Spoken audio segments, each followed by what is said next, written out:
What's going on, college football fans, SEC football fans, fan addict family? Listen, it is Wednesday. It is time for SEC Snap Count here on the Fan Addict Sports Network, man. We appreciate y'all coming in and joining us. Listen, here on the Fan Addict Sports Network, we talk SEC all the time. We talking football, basketball. That includes women's basketball with a focus on the South Carolina Lady Gamecocks and who's trying to stand in their way. We get it in, man. So on Wednesdays, we come in here. We like to preview the upcoming weekend in SEC football. And then on Thursdays, it's the Gamecock takeover. You know what I'm saying? On Thursdays, it's our guy, Jeff, the stat guy, on the Stat Line podcast, talking all things Gamecock football, followed by the Chuck and Bucket boys, me, Stat Guy, and KB, talking South Carolina Lady Gamecocks. And then on Tuesdays, y'all see it behind me, man. It's all Georgia football all the time on Respect the Hedges with my guys. We're going to go ahead and get into these preview this week. We're going to preview Georgia, Texas, Oklahoma, Alabama, Texas A&M, South Carolina, Mizzou, Mississippi State, LSU, Arkansas, Ole Miss, and Florida, man, and talk about all that and more. So let's get into it after the intro.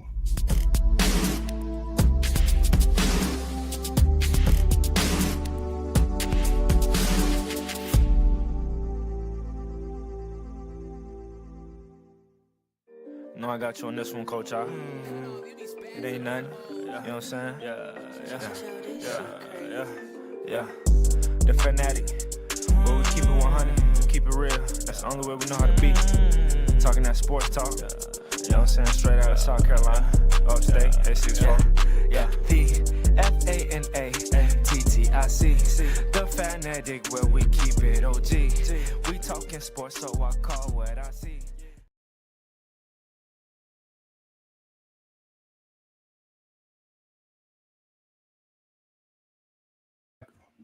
Shout out to DJ Brooks for the intro music, man. 4 years in, and I'm still loving the intro. DJ Brooks, one of my former players. So let's get this thing started, man. Bringing our guys. Y'all already know what it is. It's the Stat Guy. What up, Stat?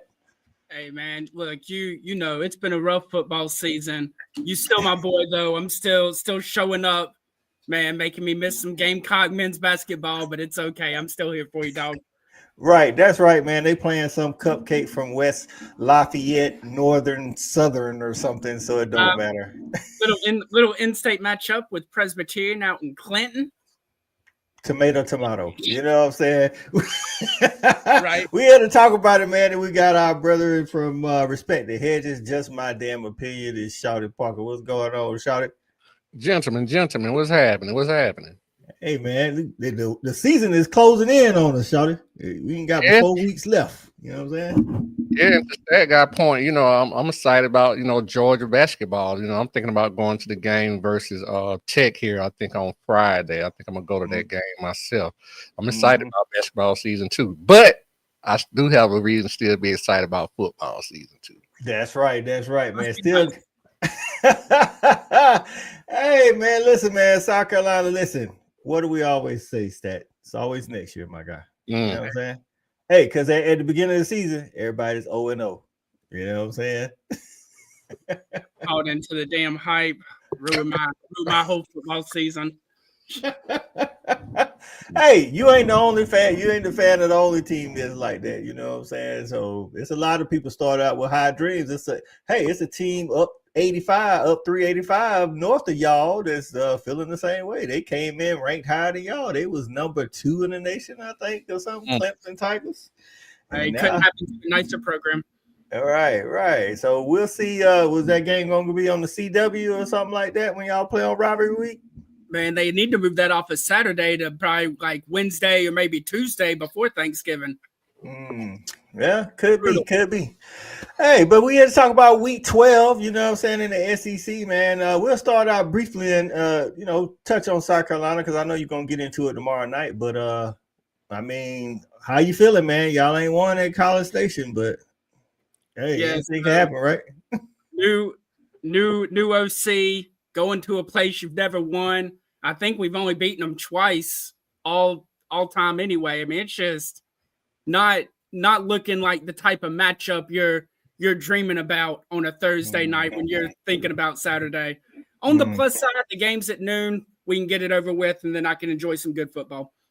Right. The news hey, sometimes in an upset Saturday show, it tends to favor the visiting team. You think South Carolina can do anything to slow down Texas A&M?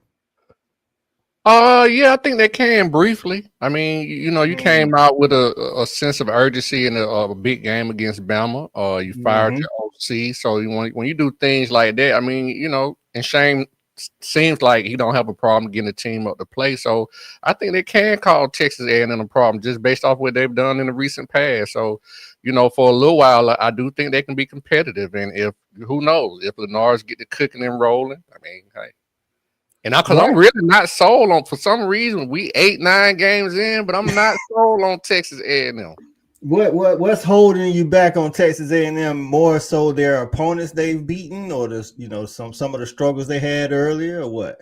Well, the schedule has something to do with it, but at the same time, you can't have your cake and eat it too, because all they're doing is playing the SEC schedule. So, you know what I'm saying? But it just the way that they played and some of the teams they played. I don't think Notre Dame was, a great team when they beat them early in the year. Right. And again, I'm just used to Texas A&M being Texas A&M. They are 8-9 win team, and that's generally what they do. Granted, their coach is in his second year, and we know how teams improves in the second year on the coaches. It looked good, it smelled good. It walked like a duck, it quacked like a duck. You know what I'm saying? I don't know, Coach. I'm just not sold on. Listen, not at the number 2 team and the best team in the conference. Right. I think pretty much, they got South Carolina this week. They got Samford after that, and then they got Texas. So even if they were to lose to South Carolina and Texas, I think they pretty much solidified a spot in the playoffs, but maybe not the SEC championship. We'll see. I'm kind of with you. Like, I think they're a good team. But I don't think Notre Dame. I think the Notre Dame now is different than when they first started out during the year. I think we all see what LSU is not. They did put that ham on them like they should have. So those are the 2 best wins as of right now, I would say. Mizzou, I would say Mizzou is a good win. It was, I think, on the road, if I'm not mistaken, at Mizzou, but Mizzou didn't have a starting quarterback. But still, Mizzou defense was there. So, I mean, they got some decent wins. If you're a Texas A&M fan, I'm pretty sure they'll say you can say that about pretty much every team. You know what I'm saying? So I think it is what it is. But to your point, Coach, those teams that you mentioned, aren't they all probably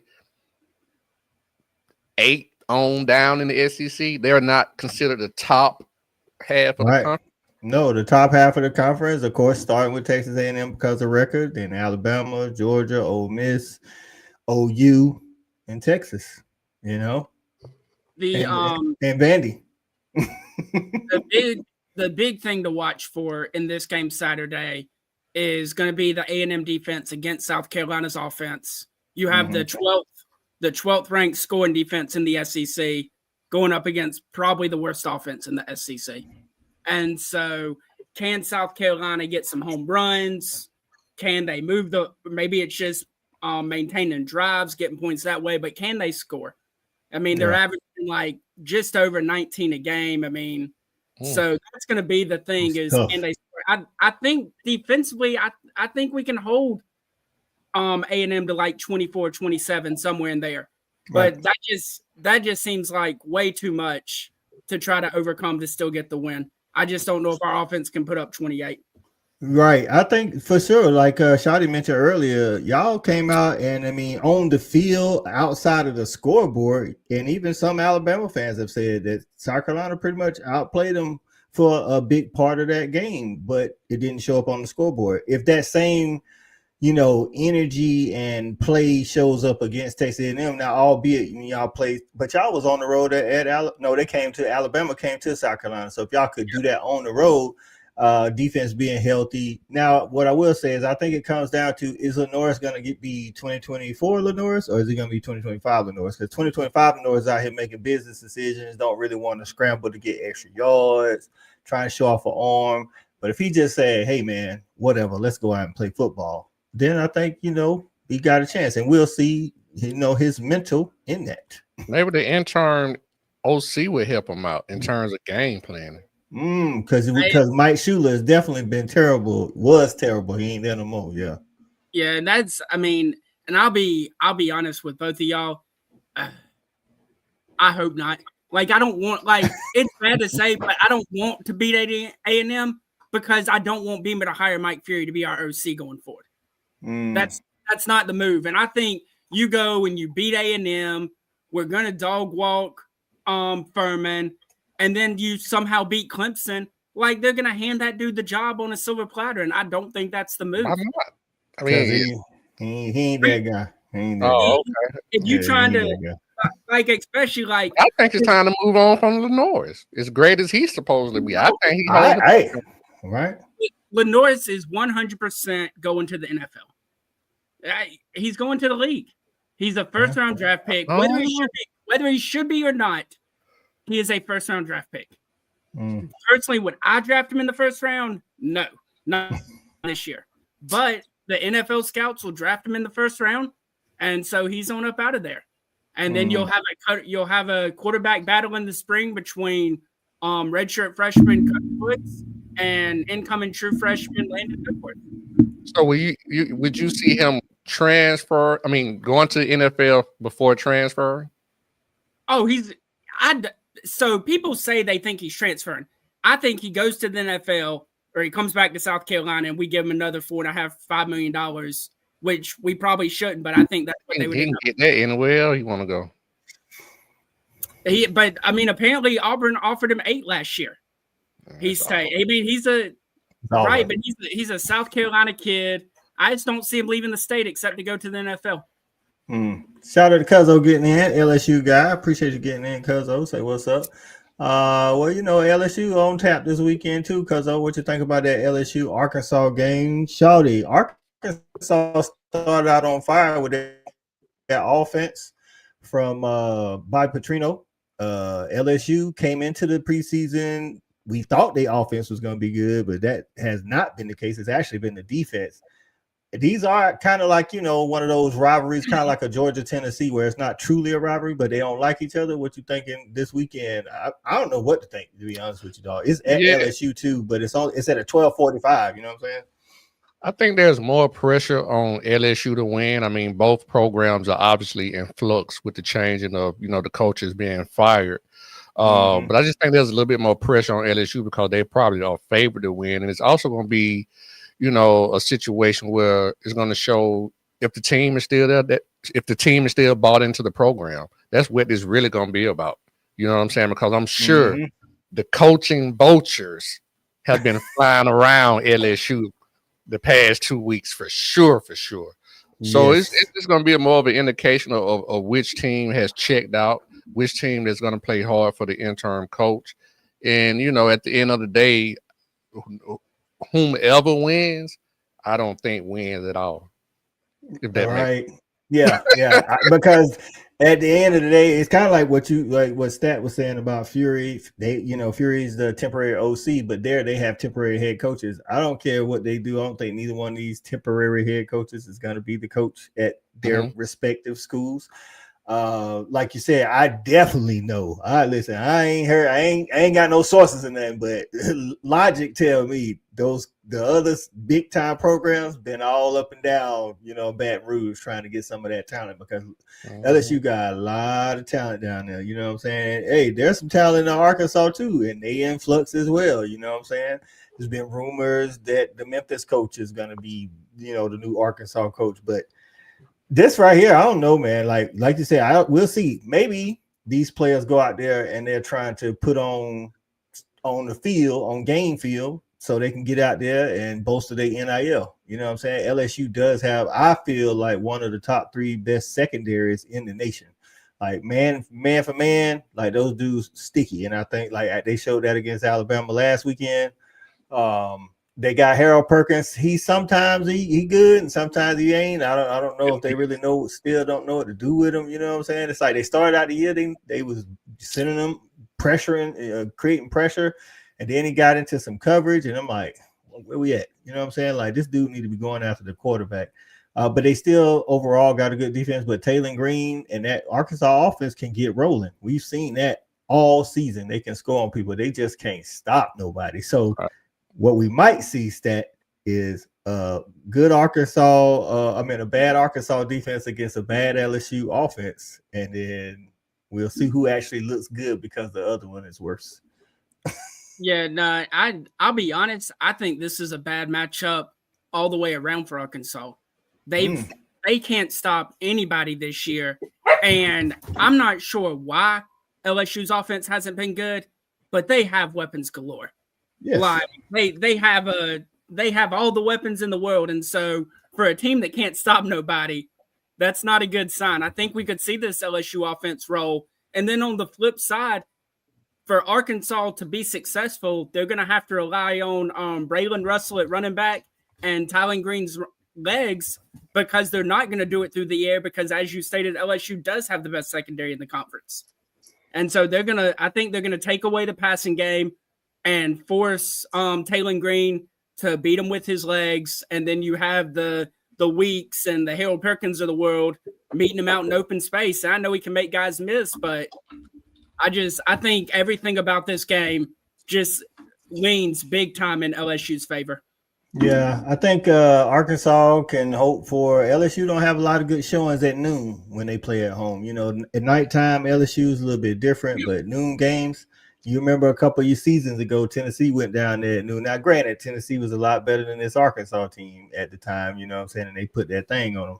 But I think, like you said, like if Tylen Green legs can't help them, I don't think they're going to sit back. He's going to be able to sit in the pocket and just throw all around on this LSU secondary. That's just, I haven't seen anybody outside of maybe like Texas A&M got LSU real good, but also Marcel Reed's legs played a big part in that, and their running game played a big part in that, and Arkansas doesn't have that same running game. I think Taylor will have his shots because LSU play a lot of man. They play almost strictly. And a guy like Taylor can get outside the pocket, hurt you with his legs, or just about time. And it ain't about how good the coverage is. It's just you know, he got the ball too long. They can't cover forever, especially if you're running man beaters. You know what I'm saying? So I think that's an opportunity one of the few opportunities that Arkansas will have to stay in this game. But I'm with you guys. I think LSU should run away with it, but you know, the head coach chewed old Nussmeier out last week. So once again, I don't know who playing. Is it going to be the freshman Van Buren that was in the game, or is Nussmeier going to start? And again, going back to how Texas A&M was able to chop up that LSU defense, Marcel Reed carried the ball 13 times for 108 yards. See, that's what I'm saying. Like, Tylen Green going to have to be on that kind of time. You know what I'm saying? Like, I think he's going to get some passes off. He's a good passer. You know, we both liked Tylen Green since, you know, all three of us since Boise State. And he's come here, and I think he's doing better under Petrino. But, like, to rely on the arm, I don't think so. But he's going to have to run. I ain't saying he got to get 100 yards, but it's going to have to be close, you know what I'm saying? Because they running back, like I say, their offense is good, but it's just like Stat said, they just can't stop nobody. So whoever it is, Nussmeier, Van Buren, they might look awesome this week. You know what I mean? And then for me, probably the one bright spot for Arkansas's offense, which really came out of nowhere, has been wide receiver Omega Blake.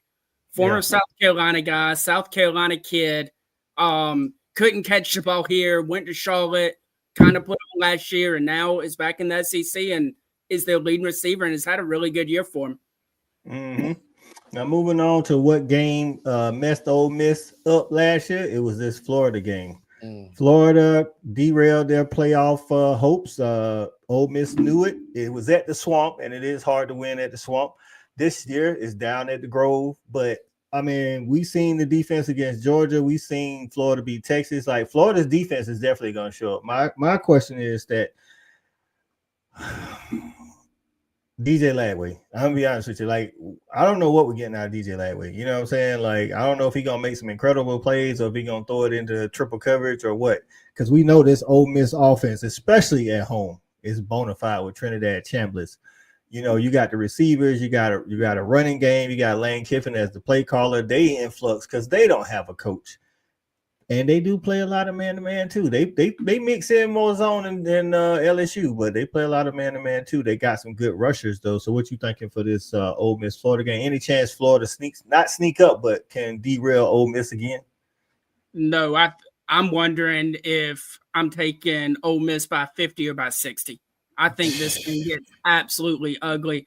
And where I thought that coming into the season, right? For some Lane Kiffin get back, and that's just some typical Lane Kiffin type stuff. But after watching that Florida-Kentucky game last week, I think Florida's just a dead football team. I just don't think they have a care in the world. I think they're just going to get through the end of the season, and you got a team that's just trying to skate by to the end of the year, figure out where they're going to go in the portal, what their NFL draft grade looks like if they're on that defense, going up against a team that has national championship aspirations, and you called them last year. And I just think it's another might get ugly. Right. So shouted to Stats point. I think right after they fired Billy Napier, the next game was us, their arch rival. So they put all their eggs in the basket and came up short. And then they turn around with Kentucky and get blew out the water. Now Ole Miss is a 16.5-point favorite at home. Ole Miss covering or Florida gonna give them a test? I think Ole Miss covers because one thing about this is, DJ got pulled last week. These intern coaches, they don't have no loyalty. They don't have no loyalty because they're gonna be fired at the end of the year too. So they try anything they can, right? Right. So I don't even know if DJ gonna be the starter. Or if he starts, how short is his leash? You know what I'm saying? So to that point, they dead in the water, man. All these teams going through these transitions with the coaches and stuff, being fired and things like that. These new coaches again, like Nussmeier just got chewed out last week so it's just like they all in flux, man. It's hard to know what the product is gonna be that they put out on the field. And I think Ole Miss is humming right now. To your point, Chambliss, we've seen him all year. It's a reason why he's taking over the starting position. And most guys don't lose their job to injury, right? But obviously, this is a case where this guy has just been playing lights out. And I just think, and then at the same time, I don't think he is, but it's Ole Miss auditioning for the Florida job in terms of really just beating up on them. You know what I'm saying? That's how petty he can be. Right. You know hey, Lane is petty. We definitely know that. And I'm like you. I don't think he's going anywhere. But if he were to be thinking about going, be honest with you, if they beat him down, it could be two things. It could be one, it could be say, here, this is what I can do for you. Or it could be here, I don't want your crummy job because this is what I can do to you. You know what I'm saying? Like that type of thing.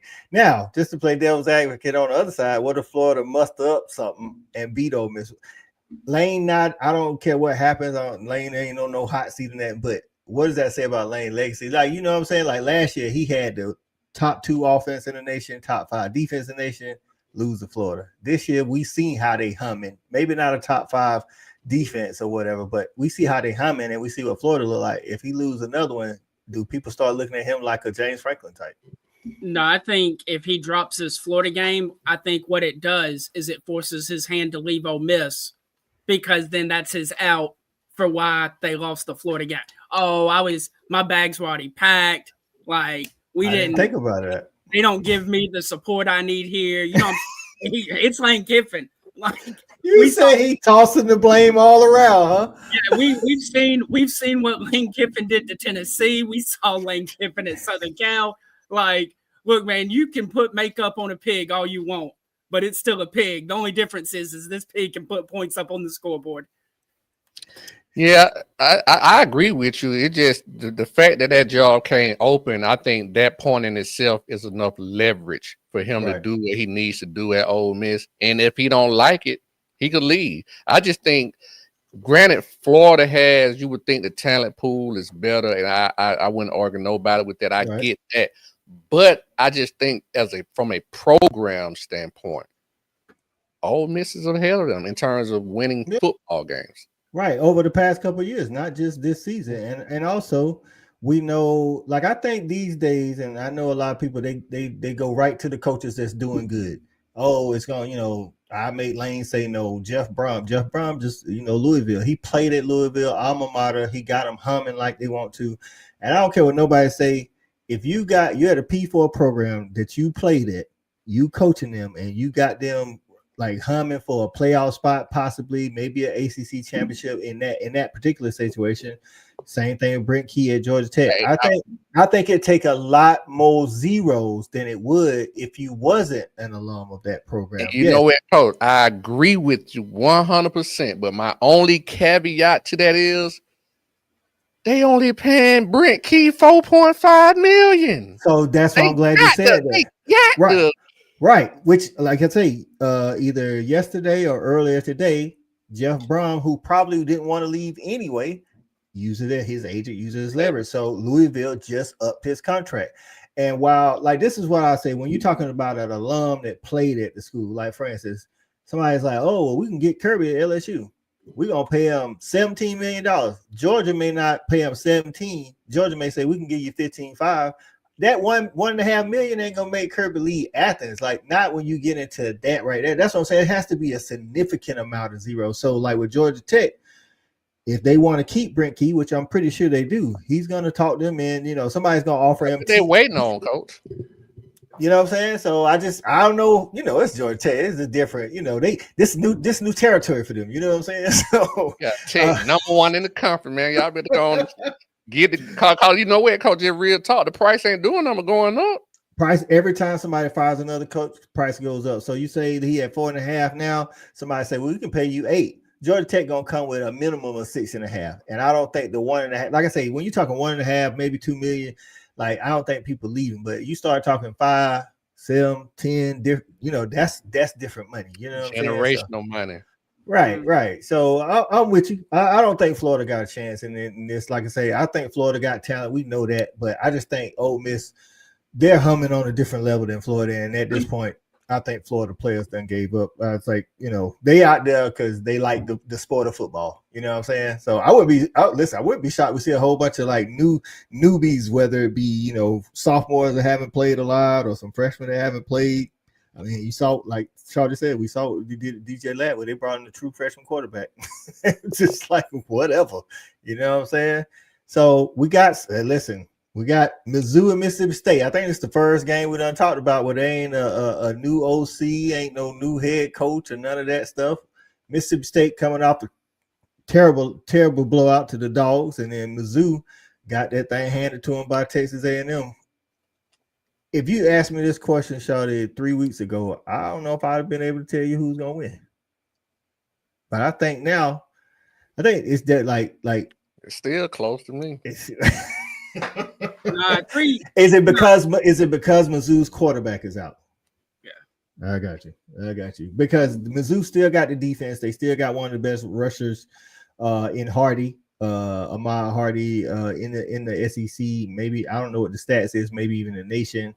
I just don't think Mississippi runs the ball and the defense ain't good enough. They started out by playing nobody and they was beating them like they was nobody, Mississippi State, but their defense statistics were better until the last 3 weeks. You know what I'm saying? So now they playing against better talent, and then on the defensive side, Mizzou can definitely get after it. And Blake Shapen, I think Mississippi State's chance here is that Blake Shapen, again, I don't want him to be hurt, but for whatever reason, they play the freshman guy.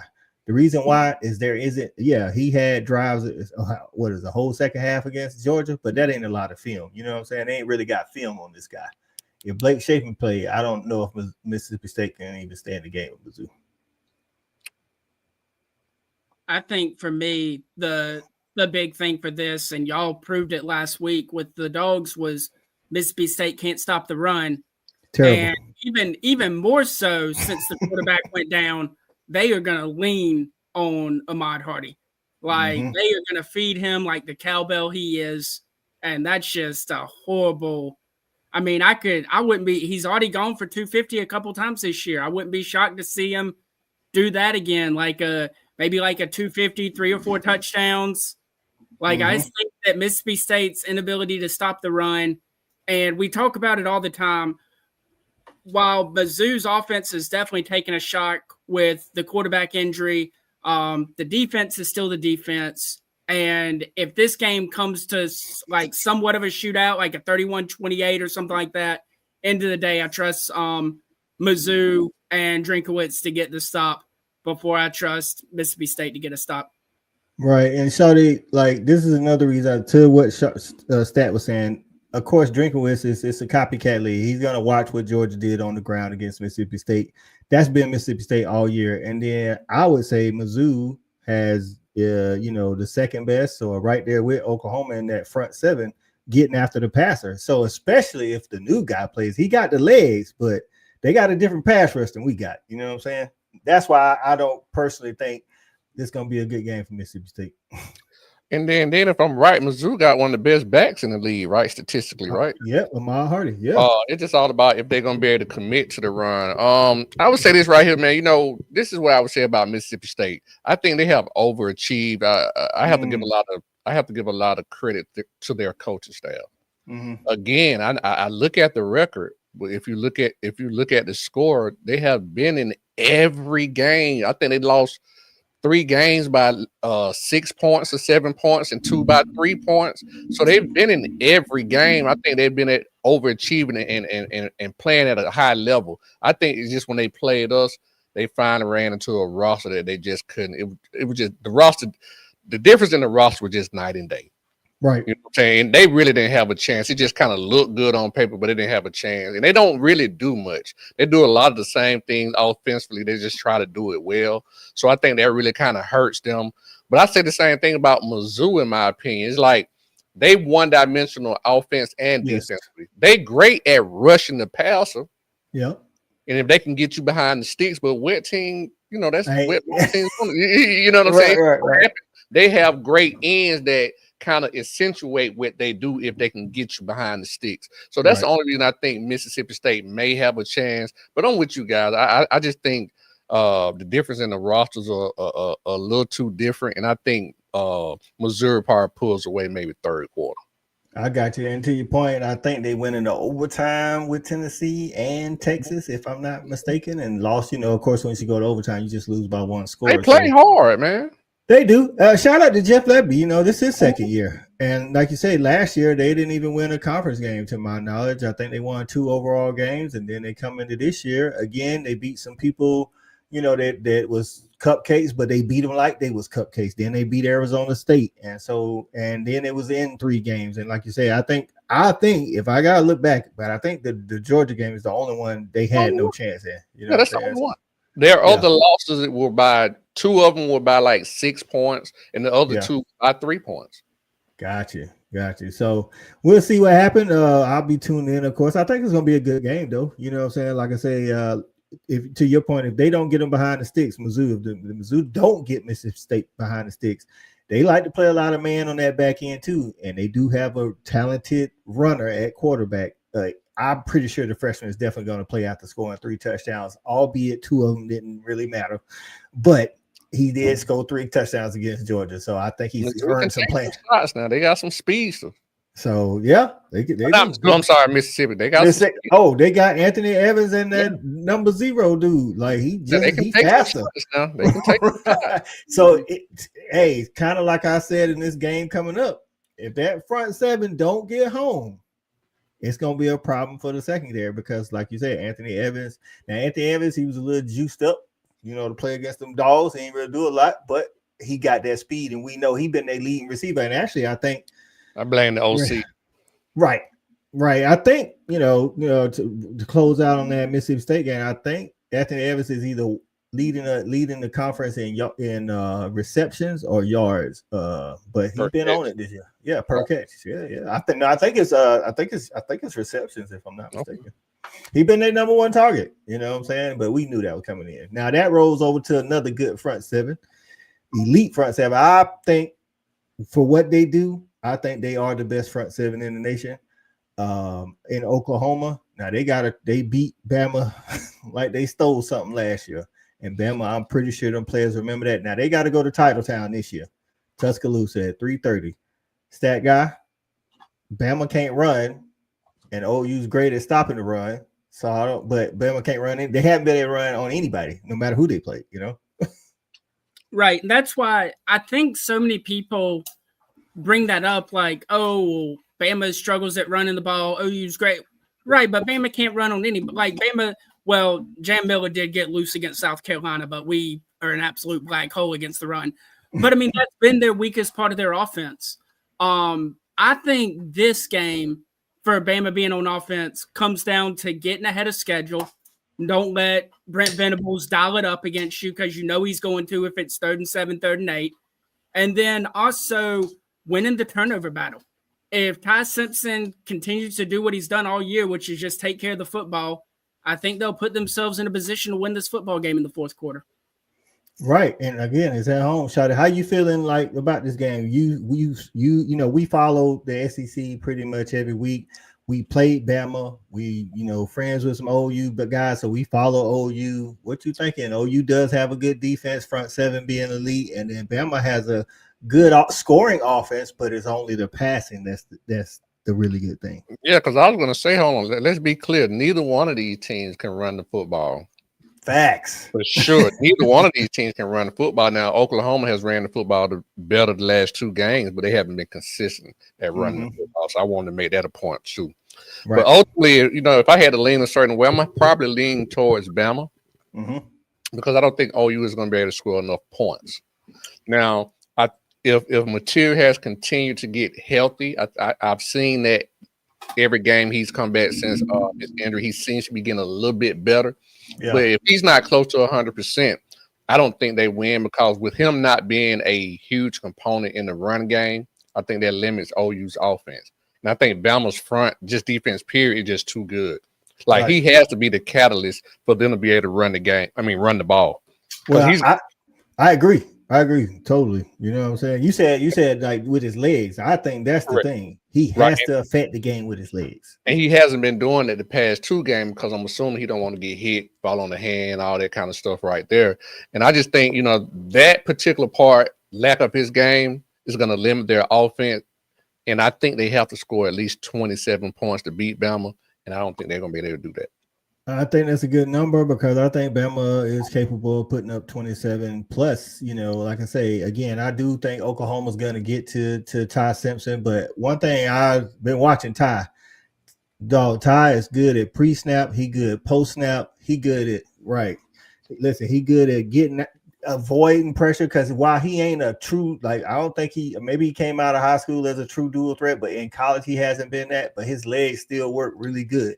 So he knows how to get the first down or get out of trouble. So this is going to be interesting because, again, I feel like with Brent Venables in that front seven, it's just they're going to get home or they're not. It's almost a feast or famine there. You know what I'm saying? They do give up explosive plays. You know what I'm saying? That secondary coach don't want nowadays a Williams or Bernard getting loose. And I'm going to tell you what. Or Horton or Brooks, the freshman. If they don't get the tie, I was saying it on their shows.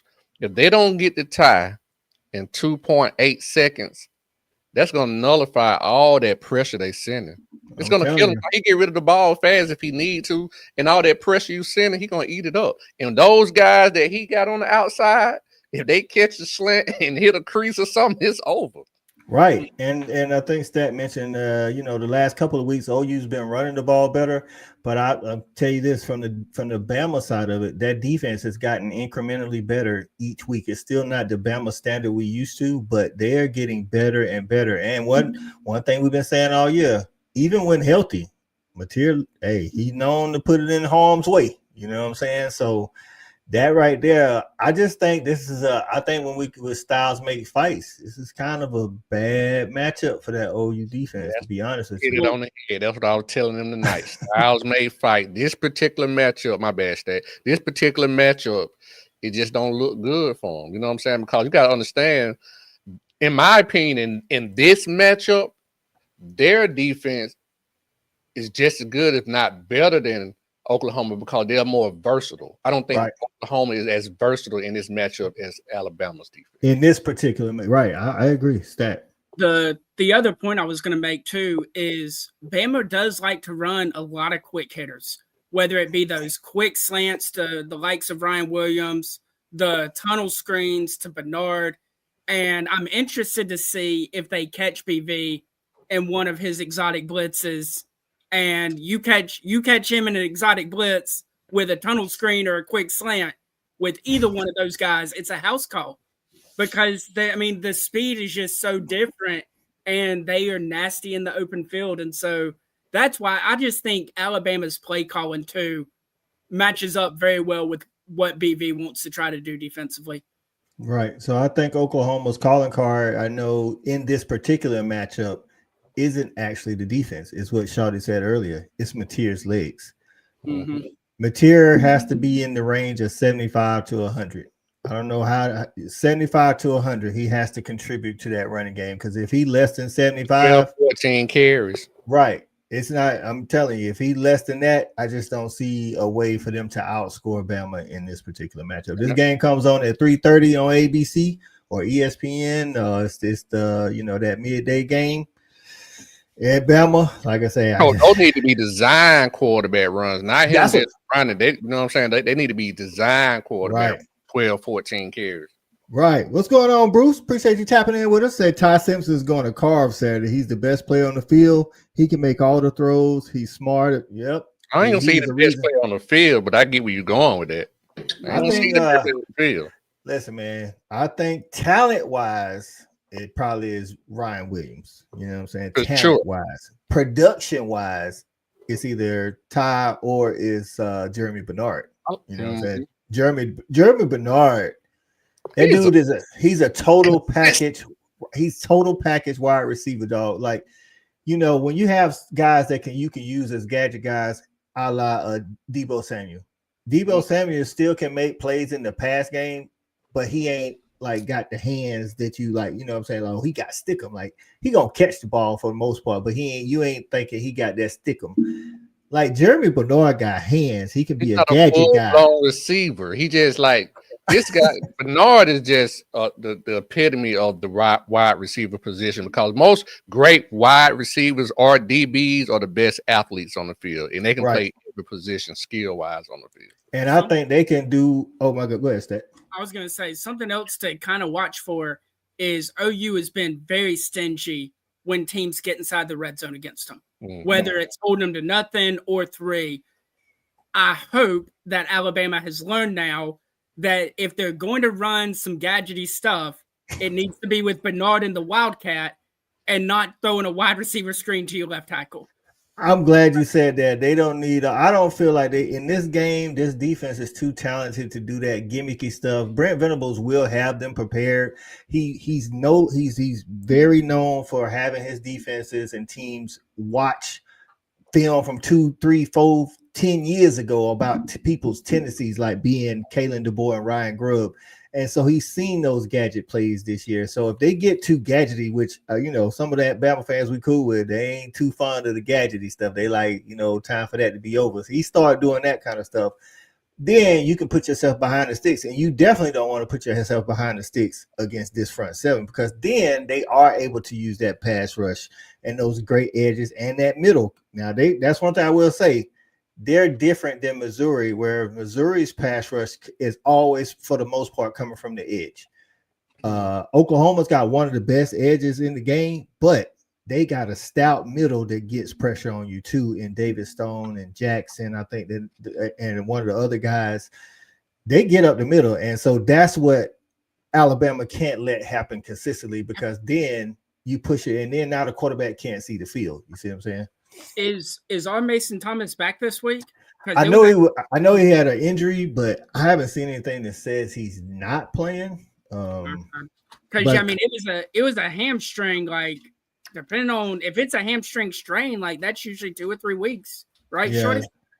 31 minutes ago. Depending on how severity of that, it could be worse than that. Depending on how it just depends. So On 3 released 31 minutes ago says R. Mason Thomas injury update. Alabama, Oklahoma revealed the status of key players on their Wednesday availability report.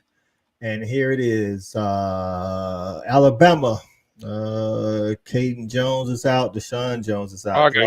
Questionable right now. Questionable, my bad. Yeah, questionable. And Deshaun Jones probable. Dre Kirkpatrick is out. Latham is out. Hamstring diagnosis will be questionable all the way up to the game time. Got you. So if we go down and we find R. Mason Thomas, he is questionable. Yeah, that because you won't release because it's a hamstring. Like every 10 minutes, it's different. Oh, and then I just talked about defensive lineman Jaden Jackson. I don't know what his injury is, but he is also questionable now. That's if he's out and our Mason Thomas is out, that is a huge blow to that front seven. They got some depth, but that got those guys like Jaden Jackson he's one of their better ones. David Stone is playing, so that's good. But having two of your key guys out in that front seven depth, playmaker.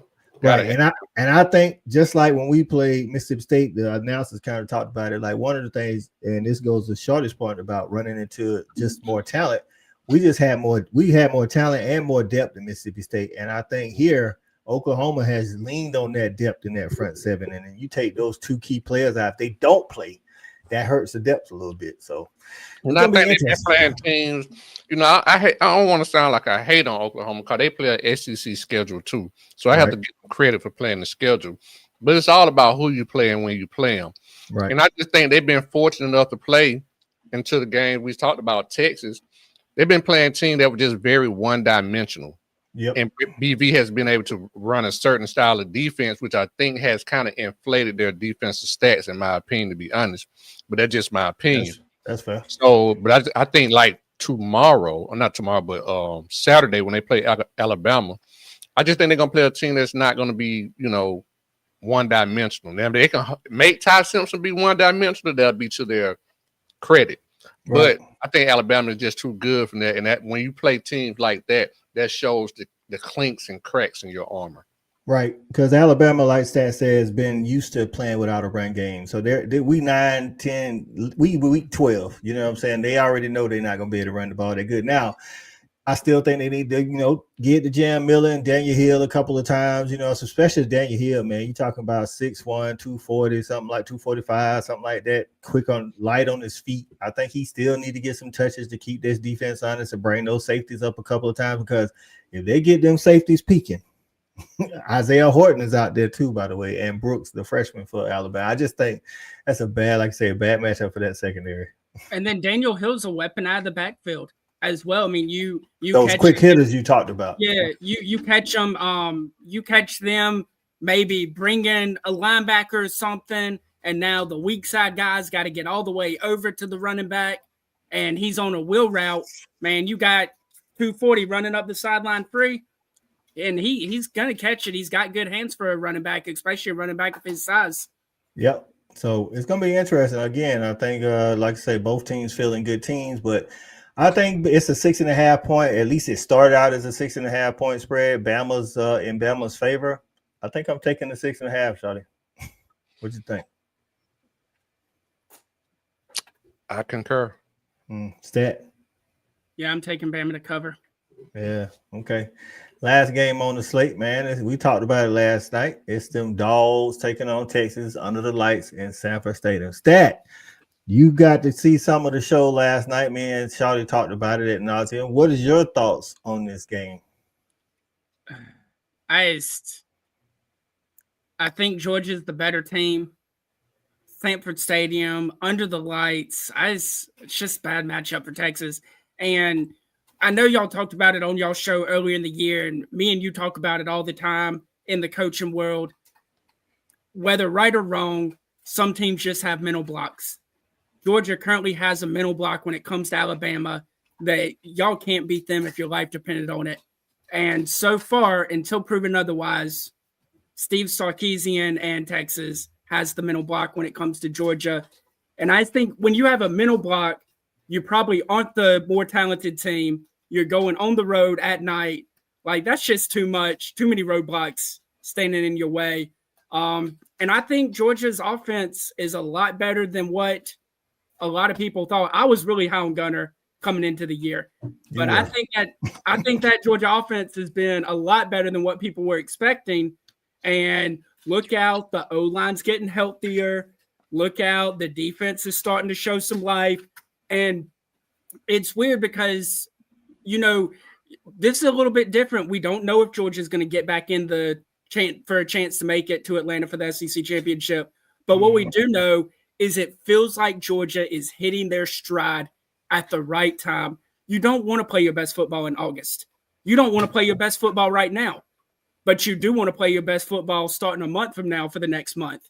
And I feel like Georgia's just ticking it up week after week. You see small improvements in the major areas that you need to see them. We did talk about it, shortly, but one thing we didn't really hit on, other than a score prediction, like, do you think Vegas got the spread right in this game? The 6.5 favorite for Georgia. I'm gonna say it's pretty accurate, because if that's the case, they truly got it as a 3.5 point game, 3-point game. Right. So that's how they really, because you get the 3 for home team. Right. So I mean, I wouldn't, I think that's about accurate. Texas has struggled on the road. Their 2 losses this year have been on the road. I think Stat Guy hit on a lot of points. We are obviously great on the road. Not great, but great at home. Mm-hmm. We've only had 1 loss to Alabama, but I just go back and just kind of be truthful with myself. If you mentioned, I thought we would lose. I thought we would beat Alabama this year and lose to Texas. I was saying that in the beginning of the year, but as the season has progressed, honestly, I like our chances at home. But I'm gonna be honest with you, Coach. I see it probably being a tough game, because what we like to do, especially recently, which is run the ball. Texas is number 3 against the run. Mm-hmm. So again, something has to give. Like, we're gonna either be able to run it or can't. You know what I'm saying? But what I do like, and what I have been saying is, if Texas want to stack the box and try to stop the run, Gunnar Stockton will take those one-on-one opportunities. I don't care who it is. Whoever got one-on-one, he throwing it to you. And he's going to give you an opportunity to get that flag, get the first down, or move the chain. So I do like our chances with that. And that's why I ultimately think we will beat them, because I think I think we would win the game, is because I think we'll be able to beat them on those one-on-one opportunities and generate big plays. Right. I think we're going to make a few more plays than Texas. Like I say, they have athletes out there at wide receiver as well. While we have given up some plays, I know that's what the fans remember. We are the best in the SEC at minimizing explosive plays. 13th in the nation that leads the SEC. So we make you earn it. And I'm not saying that Texas can't earn it on a couple of drives. I think it's going to be a hard-fought game, but I think we're just going to make a few more plays, because I totally agree. Like, Gunnar doesn't care who's one-on-one. You give him a one-on-one, he's going to trust his receiver. And he has definitely outplayed what I thought he was going to do this year. I always thought he was a good quarterback. I just didn't know if he fit our system. But shout out to Bobo for. I got to get out of here. I got to get out here to my show. I'm calling on at 9. I got to get out. All right. We appreciate you, Shawty. Hey, y'all jump on after this. Y'all jump on Just My Damn Opinion with Shawty and AP. I got Bruce Taylor says Sanford Stadium will make Texas miserable. The Dogs are peaking at the right time. This team is 1 missed block, drop pass for I'm away from being undefeated. We should have beat Bama that night. We did play pretty good. They got our number. That's how it is. Gunnar Stockton is the real deal. Trojan fight. What's up, Trojan fight? Trojan fight. Let me tell you this. You've been missing in action the last couple of weeks from giving us a comment or two on Respect the Hedges, and the guys was wondering where you was, man. Zachariah Branch up to about 54 catches or something like that. You know what I'm saying? Using them how we told you we was going to use them. Appreciate you getting in, though, man. You know what I'm saying? So, hey, man, shout out to the USC Trojans helping me on my underdog fantasy. You know what I'm saying? Getting that dough. Yeah. And be a Trojan fight. Be sure to tune in at 9 p.m. Eastern on Saturday night to watch them Lady Gamecocks give you the beatdown out there, because we ain't, man. We the real SC. I'll just leave it at that. But to the point of Bruce's comment about Sanford Stadium, I got a stat for you to keep in mind for this game. Here's my prediction. The dog pound and that Georgia crowd is going to cause at least 6 false starts Saturday night. Whoa. 6 false starts. I'll take it, dog. I'll take it. Put me in the books. And when it happens, it happens, I'll be sure to collect my flowers Tuesday at Respect the Hedges. Please and thank you.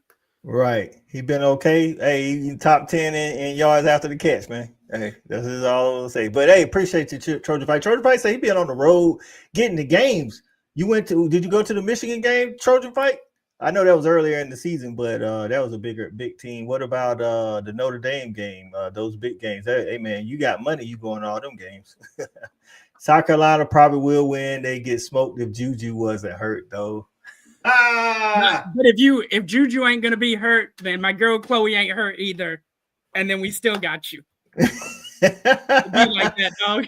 Hey, Chuck and Buckets will be breaking that game down tomorrow at 9 p.m. here on the Fanatic Sports Network. The Chuck and Bucket boys will be back, man, talking South Carolina taking on the Southern California Trojan. Who's the real USC?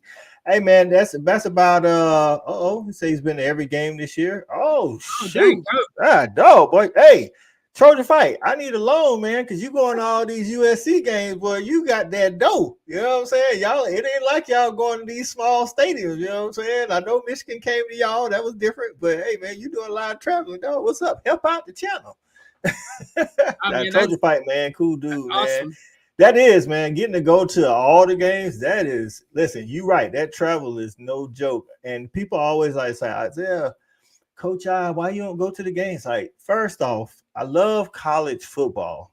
So yes, are the dogs on the big screen when they play? Yes. But I also got 2 side screens that I catch the other games on. You know what I'm saying? I like to go tailgate, chop it up with the fellas, which we will be in Athens on Saturday, you know, Morris Hall tailgate. Shout out to the Bourbon Social Club, you know what I'm saying, with the fellas. But I will be leaving a couple hours prior to kickoff so I can go somewhere and watch more like I have Georgia on the big screen.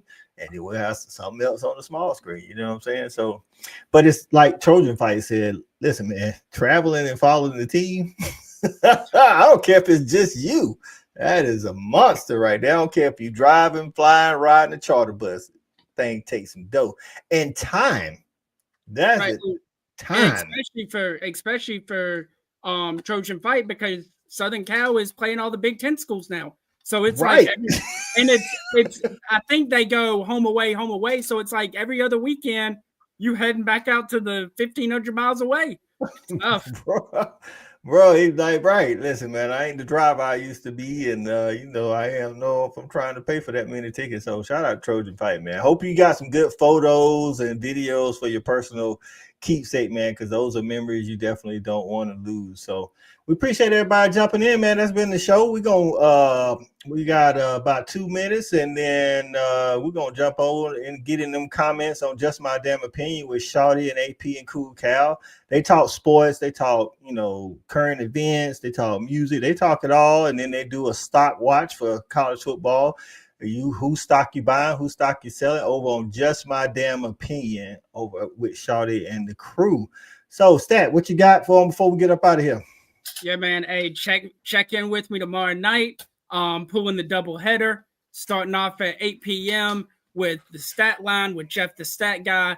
We're gonna deep dive this Texas A&M game. I'm gonna somehow figure out how we're gonna win this thing, and I'll speak it into existence. And then for the grand finale at 9 p.m., the Chuck and Bucket boys are back, and we're gonna break down the Clemson game, what we liked, what we didn't like, and believe me, there was a not to like in a 29-point win.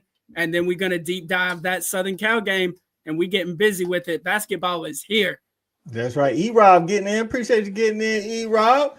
Hey, don't forget, E-Rob, in a couple of minutes here, in a minute, Shawty, we jumping over and getting in the comments on Shawty's Just My Damn Opinion.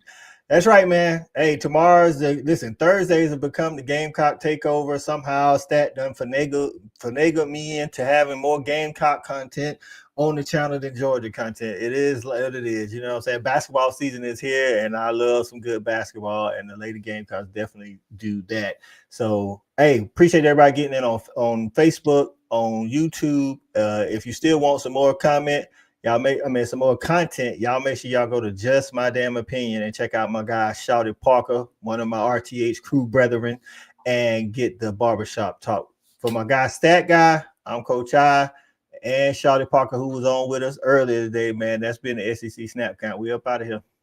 Peace.